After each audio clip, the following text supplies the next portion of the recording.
If you can't buy them, bribe them. Everyone has a weakness, and most often, that weakness is subjective. Subjective demands are favorable due to them being easily and realistically accomplished by gifts, rewards, as well as positions. These actions begin to take a minor authority over the receiver, influencing their behavior as well as securing their loyalty.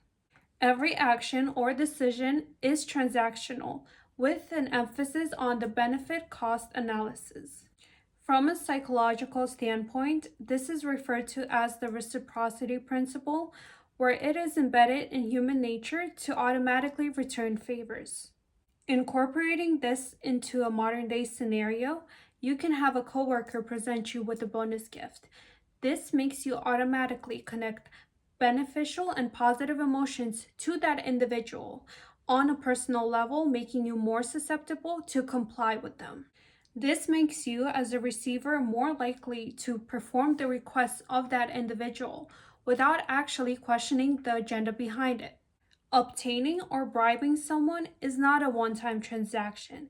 It is a continuous investment that starts with a minor generosity that gradually increases over time. This tactic can be somewhat time consuming depending on the individual and their weaknesses, but most often it programs people to make choices in your favor due to them already securing loyalty to you. And this loyalty is secured on an emotional, personal level, meaning they automatically connect your presence to beneficial outcomes. This behavioral strategy gets very deep very quickly, and most often the receivers in these relationships never question the agenda behind requests due to them being inexperienced and most often self centered. Individuals who refer to themselves as being priceless are often the easiest target due to their lack of understanding about appropriate proportions in transactional relationships. Bribery does not always revolve around money. It is a common myth which is inaccurate. Bribery can be versatile. It can also be exchange of wealth, exchange of positions, authority, power, and so on.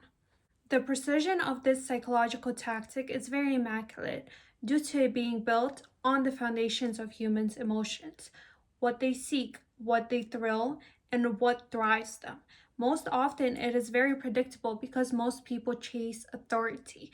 It's not really money that gives them that form of dopamine.